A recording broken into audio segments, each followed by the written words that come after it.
오늘 설교의 본문은 여리고성이 무너진 이야기예요. 크리스천들뿐만 아니라 난 크리스천들도 다 아는 얘기예요. 다 아는 얘기 설교하기 참 어렵습니다. 그런데 이 잘 알려진 이 말씀이 잘 알려졌음에도 불구하고 매우 무색하게 그리고 매우 심각하게 오용되고 있었다는 사실을 우리가 봐야 됩니다. 가령 십자군 전쟁 때 있었던 일입니다. 십자군이 여리고성을 포위했습니다. 그리고 여호수아서 6장의 선례를 모방해서 그들이 깃발을 높이 들고 그리고 거룩한 문장을 들고 그리고 성인들의 초상화를 앞세우고 그리고 성직자들이 여리고성을 계속 돌았어요. 그러나 그 성이 무너졌겠습니까? 안 무너졌겠습니까? 안 무너졌습니다. 그러자 십자군이 무력으로 여리고성을 깨고 그곳에 들어가서 스스로도 경악스러울 만큼 그 성 안에 있던 사람들을 도륙했습니다.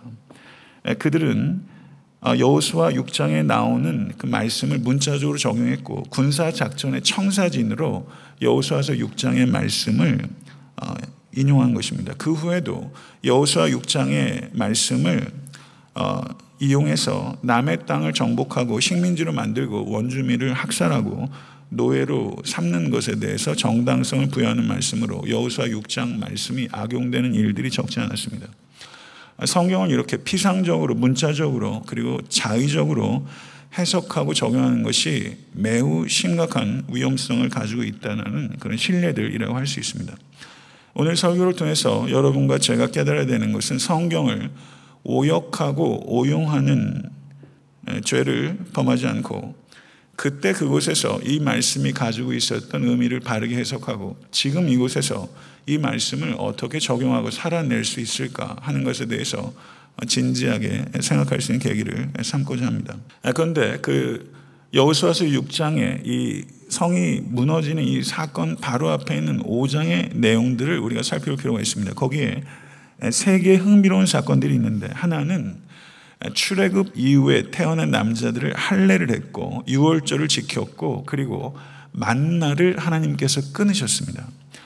전쟁은 모름지기 신체적 활동을 많이 해야 되기 때문에 최대한 기민하게 움직여야 되는데 하나님께서 전쟁을 직전에 두고서 이스라엘 백성들에게 할례를 하도록 했다. 이건 매우 비상식적입니다. 모든 남자들이 할례를 했을 때 적군이 침입하게 되면 영락없이 낭패를 보죠. 그리고 전쟁을 하게 되면 이 군량미를 많이 비축해야 되지 않습니까? 식량이 이거 총알인데 하나님께서 전쟁 직전에 만나를 끊어버리면서 식량 조달을 하나님께서 끊으셨어요. 하나님께서 이와 같이 하신 것들을 통해서 우리가 이해하는 것은 하나님께서 하시는 전쟁은 우리의 생각과는 다르다라는 것입니다. 5장 13절에서 15절을 보게 되면 여호수아가 여호와의 군대 장관과 만나는 장면이 있습니다. 거기에 보면 이 여호와의 군대 장관이 여호수아에게 내가 선 곳은 거룩한 곳이니 신을 벗으라. 근데 이 장면이 어디서 들어본 거예요? 출애굽기 3장에서 떨기나무 가운데 임하신 하나님께서 모세에게 이곳은 거룩한 곳이니 내 신을 벗으라.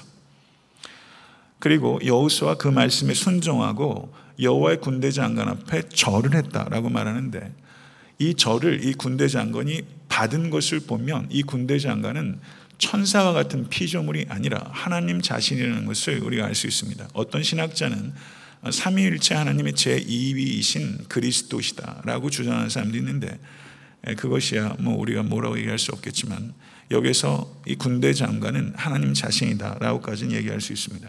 여호와의 군대 장관이 이 여호수아에게 한 말이 참 특이합니다. 군사 전략에 대해서는 한마디 언급이 없습니다. 한 말이 뭐냐면 더욱더 거룩하라 라는 것입니다. 성도 여러분, 여러분과 저의 관심사는 솔직히 어떤 삶의 문제가 닥치게 되면 특별한 비법을 알려달라는 거예요. 구체적인 지침을 알려달라는 거예요. 하나님 구체적인 지침을 알려주세요. 이게 우리의 관심사예요. 그런데 말하자면 그것을 적용하게 되면 하나님 여리고성을 깨야 되는데 어떻게 저 성을 공성할 수 있습니까? 구체적인 군사 전략을 가르쳐 주세요.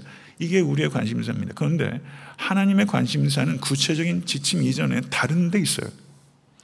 하나님의 관심사는 우리의 관심이 구체적인 지침을 얻는 데 두지 않고, 하나님의 관심사는 우리가 하나님과 더 바르고 더 친밀한 관계를 갖는 데 관심을 갖기를 원하시는 것입니다.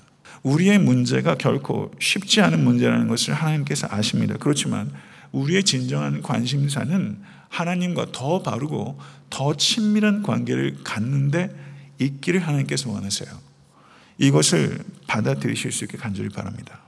이 믿음이 있어야 됩니다.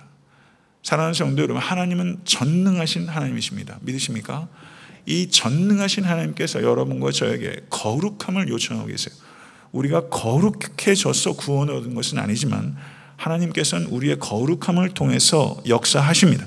6장 1절을 보면 이스라엘 자손들로 말미암아 여리고는 굳게 닫혔고 출입하는 자가 없더라. 객관적으로는 승리할 수 있는 가능성이 전무하다라는 것을 말하는 거예요. 그런데 하나님께서 여호수아에게 2절에서 이렇게 말씀합니다. 보라, 내가 여리고와 그 왕과 용사들을 내 손에 넘겨주었노니. 이스라엘의 승리가 이스라엘의 군사력과 이스라엘의 용기에 달려있는 것이 아니라 하나님께서 주시기 때문에 승리할 것이다. 이게 하나님의 말씀입니다. 16절을 보셔도 여호수아가 백성에게 말합니다. 외치라, 여호와께서 너희에게 이 성을 주셨느니라. 이 여리고성이 함락되는 게 지금 벌어졌던 일입니까? 벌어질 일입니까? 벌어질 미래의 사건이에요. 그런데 6장 2절에서도 그렇고 6장 15절에서도 그렇고 하나님께서, 그리고 여호수아가 뭐라고 말합니까?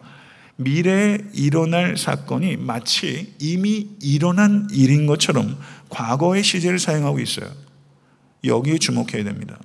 여호수아서 1장 3절을 보면 내가 모세에게 말한 바와 같이 너희 발바닥으로 밟는 곳은 모두 내가 너희에게 주었노니. 이것을 문법학자들이 멋지게 표현했어요. 확실과 확신의 완료 시제다, 이렇게 표현했습니다. 하나님께서 우리에게 약속을 주셨어요. 믿으십니까? 이 약속은 모세에게만 주신 약속도 아니고 여호수아에게 주신 약속만도 아니고 성직자에게만 주신 약속도 아니고 모든 성도에게 주신 약속이에요. 하나님의 약속은요, 미래에 일어나게 될 일도 이미 이루어진 것이다. 이미 이루어진 것이다. 우리가 어떻게 살아야 합니까? 이미 이루어진 것처럼 사는 거예요. 이미 이루어진 것처럼. 그렇게 사는 게 성도의 삶이에요. 이미 이루어진 것과 진배 없다. 이게 하나님의 말씀이에요. 이걸 진심으로 믿으세요. 그래야 웃음이 생기고 평안이 생기고 활력이 생기고 능력이 생깁니다. 잘 아시는 바와 같이 이스라엘 백성들이 성주일을 매일 한 바퀴씩 6일간 걸었어요. 무장한 사람들이 제일 앞서고 그 다음에 제사장들이 양각 나팔을 불며 따랐고 그 다음에 언약궤, 그리고 후방에 방어하는 사람, 이렇게 따랐습니다. 그런데 오늘 본문에 보면 언약궤 혹은 하나님의 궤라는 표현이 10번 등장해요. 10번. 하나님의 궤가 10번 등장합니다. 승리의 원동력은 비법에 있지 않고 하나님의 임재에 있다는 거예요. 하나님의 언약궤는 하나님의 임재를 상징하는 것입니다. 여러분과 저의 승리의 원동력은 하나님의 임재에 있어요. 눈앞에 보이는 것은 견고하게 문이 닫힌 여리고성이지만 우리가 진정으로 봐야 되는 것은 우리의 중심에 있는 하나님의 언약궤예요. 하나님의 임재를 볼 때 여리고성이 아무것도 아닌 거예요. 여리고성에 압도당하지 않게 되는 거예요. 성도 여러분, 지난 한 주간을 봐도 저 역시 여리고성에 이 눈이 혼란스러울 때가 있어요. 몇 번이나 혼란스러우셨어요? 우리의 눈이 참 못 믿어요. 여리고성을 보면서 우리의 간장이 녹아요. 하나님의 언약궤를 보실 수 있는 여러분과 제가 될 수 있게 되기를 간절히 바랍니다. 하나님께서 함께 하신 것 같이 느껴지는 때가 있어요. 그렇죠? 그런데 어떨 때는 정말 지금은 하나님께서 나와 함께 하고 계시지 않은 것 같아. 그런 시점이 있어요. 이게 끝도 없는 어려운 시간들이 이렇게 있잖아요. 정말 답이 없어요. 그런데 하나님께서 나와 함께 하고 계시지 않을 것 같은 그 시간에 내가 어떻게 느끼는 것 상관없이 하나님께서는 가장 강력하게 나와 함께 하신다. 나와 함께 하신다. 내 감정과 상관없이 하나님께서 나와 함께 하신다. 이거 믿으실 수 있을 때 두려움도 없어지고요, 외로움도 없어져요. 너는 외치지 말며 너의 음성을 들리게 하지 말며 너의 입에서 아무 말도 내지 말라. 그리하다가 내가 너희에게 명령하여 외치라 하는 말을 외칠지니라. 하나님께서 아무 말도 하지 말라. 어떻게 7일 동안 행진하면서 6바퀴, 마지막 6바퀴, 그리고 마지막 7바퀴 돌 때까지 어떻게 아무도 이야기를 하지 않습니까? 이건 정말 기가 막힌 일이에요. 성도 여러분, 우주에서 함락되어야 될 마지막 요소가 있다면 죽음이고, 우리의 육체에서 함락되어야 될 마지막 요소가 있다면 그건 혀다, 이런 말이 있어요. 그만큼 혀를 함락하기가 어렵다는 거예요. 그런데 도대체 이스라엘 백성들은 6일 동안, 어저께 제가 설교를 준비하면서 제가 이스라엘 백성이 하나로 생각해서 그 성을 한번 돌아봤어요. 근데 무슨 감정이 있었을까? 처음부터 진짜 완전히 믿어졌을까? 그 침묵의 행렬들 속에서 나 같으면 어떻게 성장했을까? 침묵 속에서 자랄 수 있는 사람이 큰 일을 해요. 그런데 우리가 현대 기독교인들이 침묵의 힘을 잃어버렸어요. 히브리서 11장 30절을 보게 되면 믿음으로 7일 동안 여리고를 도니 성이 무너졌으며 라고 말하고 있습니다. 그런 생각이 들더라고요. 믿음이 있기 때문에 침묵하고 돌 수 있었을 것이다. 그런데 침묵하고 돌면서 그들의 믿음이 더 자랐을 것이다. 여러분 앞에도, 제 앞에도, 우리 교회 앞에도 여리고성이 불쑥 땅에서 솟습니다. 그 여리고성을요, 잠잠히 하나님만 바라보면서 도십시오. 근데 돌다 보면 믿음이 더 견고해지고 그 침묵의 뜻이 있고 침묵 속에서 자라는 것을 경험해요. 그리고 위대한 인간이 되는 거예요. 믿음으로 영적 대적 여리고성을 돌아도요, 아무 일도 안 벌어지는 것 같아요. 그런 시간들을 통과하는 거예요. 그런데요, 여리고성은 아무런 변화도 없는 것 같은데 여리고성을 믿음으로 도는 내 안에 변화가 나오는 거예요. 그걸 돌면서 자기가 부인되고 자기 십자가를 지게 되면서 나는 확실히 성장해. 나아만 장군이 요단강에서 7번 씻을 때 나았어요. 6번 씻을 때 전혀 변화가 없었어요. 아무 변화가 없었어요. 이 성을 하루에 6일을 돌고 나아만 장군이 6번 6일 동안 씻고, 여기에 무엇인가 공통점이 있지 않습니까? 성도 여러분, 우리가 언제까지 순종해야 합니까? 응답이 있을 때까지. 응답이 있을 때까지. 어떤 순간을 통과해야 됩니까? 아무 효과도 없는 것 같이 보이는 순간도 통과해야 되는 거예요. 실패처럼 보이는 순간을 통과해야 돼요. 그래야 여리고성이 무너져요. 하나님께 순종하는데 내가 순종할 수 있을 때까지 순종하는 것이 아니라 하나님의 응답이 있을 때까지 순종하실 수 있는 여러분과 제가 될 수 있게 간절히 바랍니다.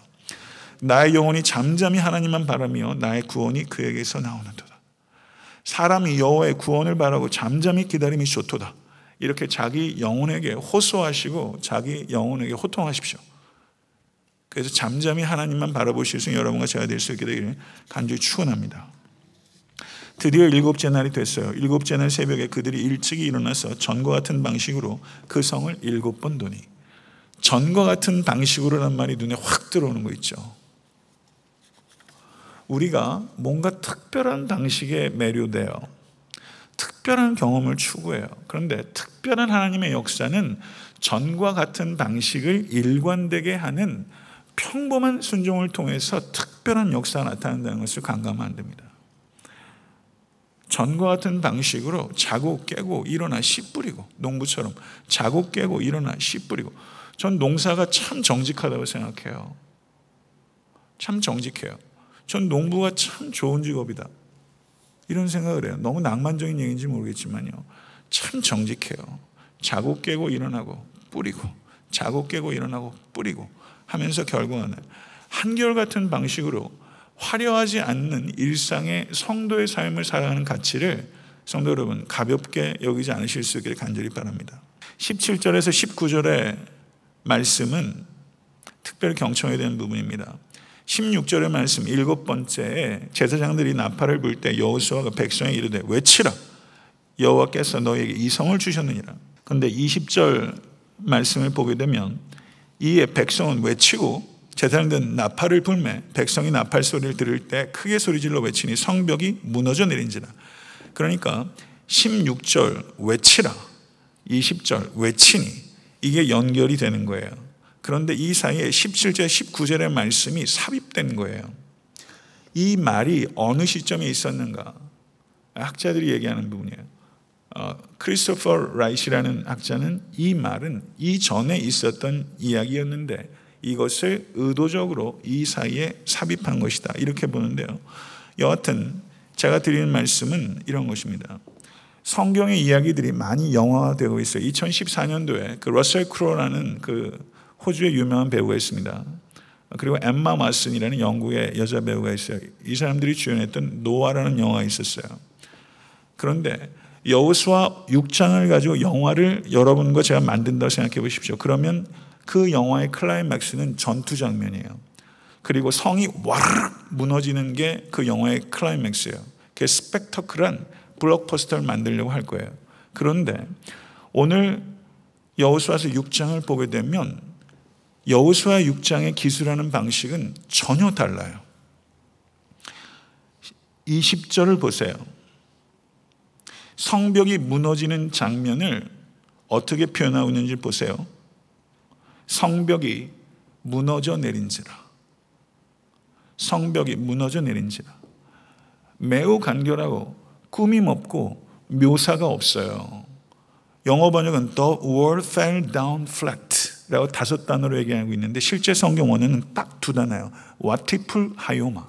여호수아서의 관심은, 하나님의 관심은 성벽이 무너지는 데 있는 게 아니라는 거예요. 오히려 여호수아서 강조하는 것은 17절에서 19절에 삽입된 내용이에요. 그 내용이 뭡니까? 이 성과 그 가운데 있는 모든 것은 여호와께 온전히 바치되 기생 라합과 그 집에 동거하는 자는 모두 살려두라. 이는 우리가 보낸 사자들을 그가 숨겨주었음이니라. 너희는 온전히 바치고 그 바친 것 중에서 어떤 것이든지 취하여 너희가 이스라엘 진영으로 바치는 것이 되게 하여 고통을 당하게 하지 아니하도록 오직 너희는 그 바친 물건에 손대지 말라. 은금과 동철 기구들은 다 여호와께 구별될 것이니 그것을 여호와의 곳간에 드릴지니라 하니라. 성벽이 무너진 스펙타클한 장면을 묘사하는 데 관심 있는 것이 아니라 하나님의 관심은 이스라엘 백성의 순종이에요. 이 순종을 지키지 않았을 때 아간의 범죄가 나타나는 게 여호수아서 7장입니다. 하나님의 관심은 순종이에요. 그 순종의 결과로 승리는 우리에게 당연히 주어지는 것입니다. 하나님께서 이스라엘 백성들에게 가나안 족속들을 진멸하라고 하셨어요. 여러분 참 궁금하지 않으세요? 가나안 족속들을요, 그 성을 지키는 군대뿐만 아니라 남녀노소 상관없이 다 진멸하라고 그랬어요. 이 현대에 이런 일이 벌어진다 생각해 보세요. 이거 유엔의 문제가 되죠. 이건 IS가 하는 짓이에요. 하나님께서 아브라함을 택하시면 열방에게 복을 주도록 하기 위함인데 이스라엘 백성들이 가나안 땅에 들어가서 그 거민들에게 복이 되는 게 아니라 그들에게 순환이 되는 것이고, 사실을 엄밀하게 따지면 빈 땅이 아니라 주인이 있는 땅에 들어가서 그들을 인권이고 뭐가 없이 다 도륙하는 거예요. 그러면 이것이 신앙적인 배경이 없는 세상 사람들이 이 말씀을 들으면 이걸 어떻게 이해할 것이며, 그리고 이 자리에 있는 우리들도 사실상은 이 문제를 어떻게 대답해야 될지 사실은 굉장히 까다로운 난제에 속한다는 것을 우리가 알아야 됩니다. 하나님의 긍휼과 정의를 수도 없이 얘기하셨어요. 출애굽기에서도 그렇고 레위기도 신명기도. 그런데 하나님의 긍휼과 정의는 이스라엘 백성들에게만 해당되는 것이고 이방인들은 논외가 되는 것인지, 도대체 이 하나님께서 진멸하라고 하는 이 말씀을 우리가 어떻게 이해해야 되는가 하는 부분들이 굉장히 중요한 신학적 난제예요. 만약에 여러분들이 전도하다 보면 누군가는 이런 질문 여러분에게 하실 수 있다는 얘기입니다. 제가 이 말씀을 오늘 드리는 것을 충분하게 대답하기는 어려워요. 그렇지만 대략적으로 우리가 생각을 어떻게 가져갈 수 있는지에 대해서는 제가 말씀을 드릴 수 있다고 봅니다. 구약 성경에 이스라엘 백성들이 전쟁에서 그 땅 거민을 몰아낼 때는 세 가지 히브리어가 사용됩니다. 히람, 하람, 아라시란 단어가 사용돼요. 그런데 하람이라고 번역된 단어는 진멸하다 할 때 하람이라는 단어가 사용되고요. 추방하다 할 때는 가라시라는 단어가 사용되고, 퇴거시키다 할 때는 아라시라는 단어가 사용됩니다. 그런데 이 하람이라는 이 명사형으로 진멸의 의미를 갖는 이 단어가 집중적으로 사용되는 것은 여호수아서예요. 여호수아서 바깥에 전쟁을 진멸하도록 하는 의미의 명령은 하나님께서 주시질 않아요. 그러니까 가나안 정복 시기에 하나님께서 이 가나안 족속을 진멸하라는 명령을 매우 예외적으로 주신 거예요. 그렇기 때문에 십자군이 이 여호수아서 6장의 말씀을 오역하고 오용해서 여리고 성을 치면서 그 성에 있는 사람들을 학살하고 도륙하는 것은, 그것은 하나님의 뜻을 잘못 적용한 겁니다. 학살하고 인종청소가 벌어지고 있어요. 지금도 인종청소가 사실 벌어지고 있지 않습니까? 앞으로도 그런 일이 있을 수 있어요. 여호수아 6장의 말씀을 차용해서 인종청소를 하는데 정당성을 부여하는 것은 전혀 성경적이지 않다는 것입니다. 하나님께서 아브라함에게 이스라엘 백성들이 열방의 복의 통로로 주셨다는 뜻이 세상 나라와 민족이 윤리적으로 어떠한 폐악질을 해도 그들을 사분사분하게 대해야 된다, 이런 뜻입니까? 그런 뜻은 아닐 거예요. 하나님께서는 열방에게 복을 주시기 원하십니다. 그것이 궁극적인 하나님의 목적입니다. 그러나 그 궁극적인 목적을 이루어가는 과정 속에서 하나님께서는 열방을 징벌하실 수 있습니다. 그것은 하나님의 주권이요, 하나님의 공입니다. 창세기 15장 16절을 보면 이런 내용이 있습니다. 내 자손은 4대 만에 이 땅으로 돌아오리니 이는 아모리 족속의 죄악이 아직 가득 차지 아니함이니라. 이 말씀은 무슨 뜻입니까? 아브라함 시대에 왜 하나님께서 가나안 족속들을 진멸시키고 아브라함을 그 자리에 차지하지 못하도록 하셨어요? 아직 그들을 진멸하기에는 그들의 악이 차지 않았기 때문입니다. 그러므로 하나님께서 가나안 7족속을 진멸하도록 하신 것은 하나님이 전능하심을 가지고 자의적으로 폭력을 행사하라고 하신 것이 아니라 하나님의 불의에 대한 하나님의 주권적이고 공의로운 심판의 행위라는 것을 우리가 받아들여야 되는 것입니다. 그런데 이스라엘 백성들이 가나안 땅에 들어가서 가나안 문화의 영향을 받아서 가나안 사람들 같이 됐을 때 북이스라엘과 남유다 어떻게 됐습니까?